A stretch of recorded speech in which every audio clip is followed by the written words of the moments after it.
Welcome to the Daily Coffee Pro, friends. Today's episode of the podcast is presented by a new sponsor, Hazel and Jade, a vegan bakery here in San Diego. Hazel and Jade are my favorite bakery. I'm there every week, and they have the most delicious vegan croissants and scrolls and, well, you call them rolls, cinnamon rolls here in the US, but they're amazing. Everything is great. They have a retail outlet in Hillcrest, and they also do wholesale across San Diego. So if you're a cafe in San Diego and want to get some amazing vegan pastries, please head to hazelandjadebakery.com. Let me make sure that that's right. Yes, head to @hazelandjade bakery on Instagram or hazelandjade.com and hit them up. Tell them I sent you. They're amazing. They have delicious coffee too. One other thing before we get started today. We keep getting asked, what's the best way to support the podcast? The best way that you can support our podcast is by supporting our sponsors. I'm committed to making sure that this podcast remains free for the lifetime of the podcast. And so in order to do that, I don't want to put anything behind paywalls with regards to this podcast. I don't think that I want to start a Patreon page or anything like that where you've got half the content here and half the content behind a paywall. I would much rather that all the content that we had on the podcast was free and that advertisers were able to get the word out about their businesses because we're getting a lot of traction now with the podcast. And the best way that you can support us is go and show our sponsors love. So that means go and follow them on Instagram and all their social platforms. Visit their websites. Check out the URLs in the comment section. In the show notes. Everything that you can do to support our sponsors means that they'll keep sponsoring our podcast, and that means that the podcast remains free. So that's the best way that you can support us. Now, today on the Daily Coffee Pro, I want to talk about a subject that's very, very dear to my heart. I've not been shy about talking about this. I have talked about it a couple of times on the podcast, but I'm somebody who has lived with anxiety pretty much my whole life. And today I want to talk about anxiety in the workplace because, especially following on from the podcast episode with the folks from Coffee at Large, Felix spoke very openly about the level of anxiety that he experiences in the workplace.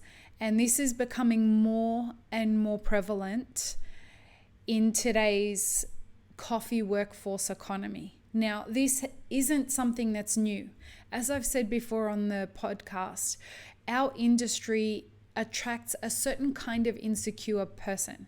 And we then end up with people who have pushed beyond the lower barrier to entry version of insecure, and they've got a little bit of confidence, and more often than not, that confidence turns into a kind of bullying. Sometimes it's more obvious than others, but it's like a familiarity that makes other people who aren't as secure feel very uncomfortable and experience deeper levels of anxiety. Add to that the fact that in our industry, we don't have any kinds of certifications that require you to have a degree or something like that before you can consider yourself qualified to either own a business or to run a bar or to work as a barista or a roaster or any of those things. Those things lead to a lot of people not being able to admit what they don't know and usually bluffing their way through everything.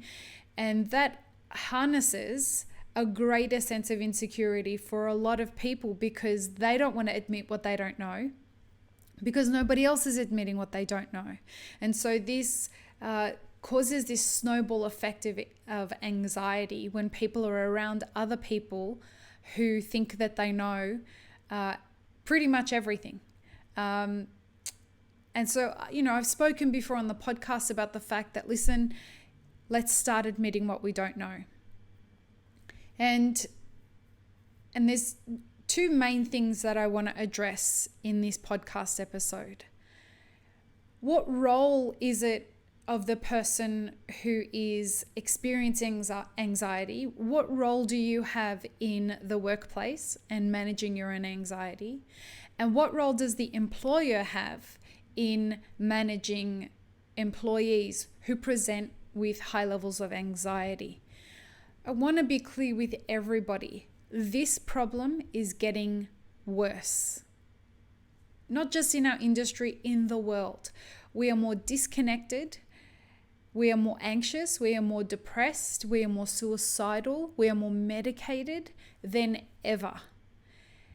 In a world that is dominated by social media, people's need to want to keep up with the Joneses, as they say, is creating more and more stress on people to keep up and to look good and to pretend they know what they're doing and keep up with everybody else. People are reacting in different ways. Some people are getting very angry and very reactive to these situations and just lashing out on social media. Other people are shaming everybody around them because they have made them feel anxious. I don't know that either of those two things are the healthiest approach to anxiety and working your way through mindfulness issues, mental health issues. Take it from me as someone who has lived with anxiety and depression my whole life. I'm finally at a place in my life where I had to work very fucking hard to find a level of comfort in the discomfort. And I know anyone who's watching this or listening to this that experiences anxiety understands what I mean by finding comfort in the discomfort, because anxiety doesn't go away. If you have anxiety, and particularly if you have chronic anxiety, it's not something that you can magically just like wand away. It becomes a part of you. And so learning ways to manage your anxiety, and I'm talking directly here to the employees here that show up to work with anxiety.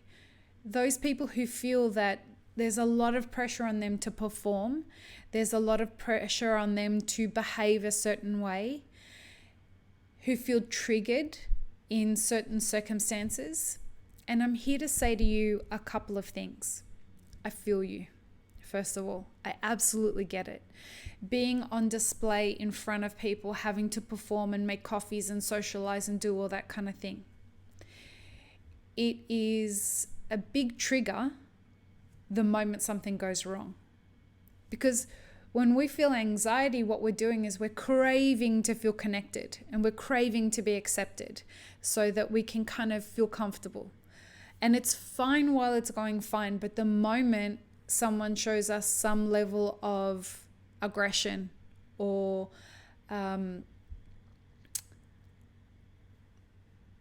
like Felix used the word the other day in the podcast, toxic masculinity. All of these kinds of triggers present themselves. And the moment that happens, everything goes south real quick. Okay. But that's not a good enough reason for us to derail our success in our own careers. There are many, many resources out there that are available to you to help you if you can't afford to go to a therapist, if you don't feel comfortable going to a therapist or talking to your friends or anything. There are loads of resources out there that can help you start to get your head around how to deal with situations that make you feel anxious. Now, I've included a link to a YouTube channel that I really love. It's called the channel is Charisma on Command. And there's a link in the show notes below. Check it out. It's really great for helping you manage your personality in situations that have lots of anxiety-laden triggers. Using the excuse, I'm being triggered by other people and that's not fair. Well, I'm going to give you some tough love here. Life's not fair.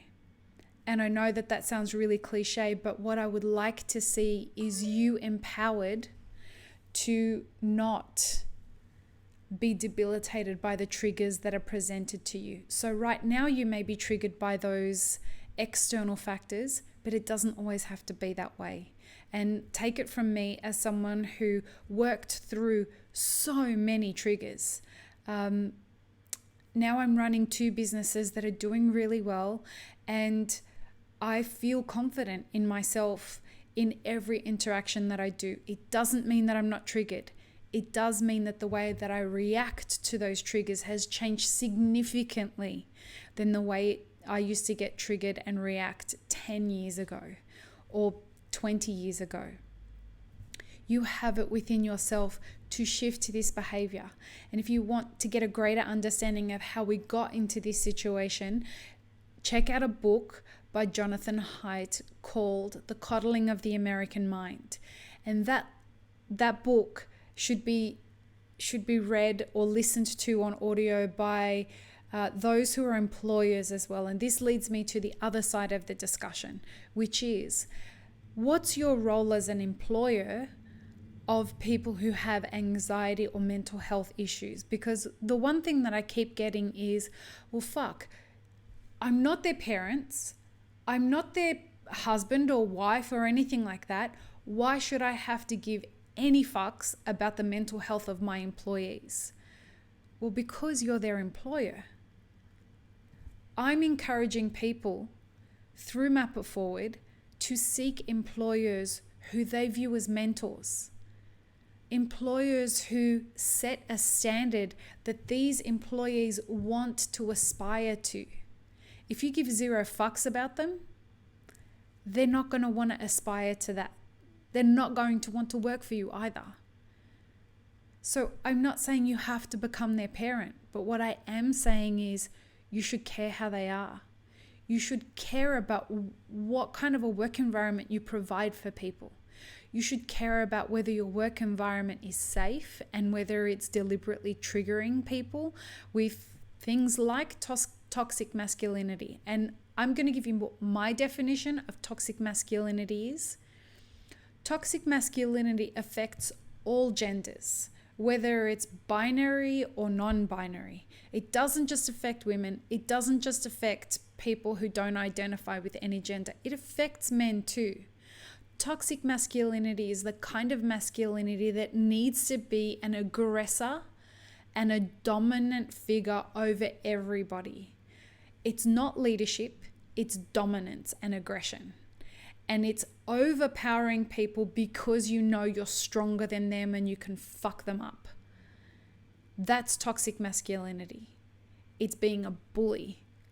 It's using your position as a man, knowing that you have the physical strength to overpower people as a backup for the shit talk that you're spewing all over people. That's toxic masculinity. And it's not every male. There are a lot of men out there in our industry that are being great role models for other men, but there are not enough of them. And so that's what toxic masculinity, and it is affecting a lot of workplaces. I'm hearing from lots of men as well that are talking about this bro culture that is a toxic masculine environment for them.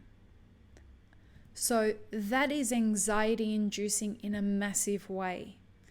The good news is we are going to be providing a webinar and a workshop in Australia in a couple of months with Dr. Jamie Berry and I for the coffee industry around assertiveness. And assertiveness is the silver bullet. It's the big, big fix to loads of anxiety and mental health issues.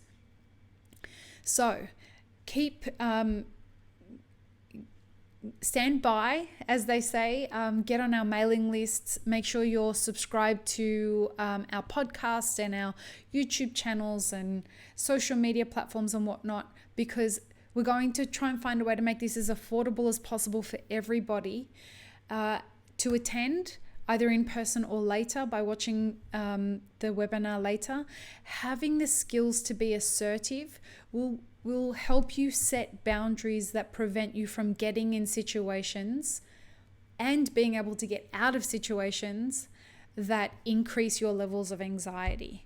And I believe with every fiber of my being that if we can get our industry to communicate with more assertiveness in every aspect of our industry, whether you're an employee or an employer, I believe that we can fix 99% of the problems that we're experiencing as a workforce economy. So I hope that helps. And just know that this is a journey. You can't fix anxiety overnight. You can't build a great team overnight. You can't have a great workforce culture overnight. It takes work, it takes hard work, and it takes often uncomfortable work. But the results are always worth it. Peace, love, and peanut butter, friends. Have an amazing rest of your day.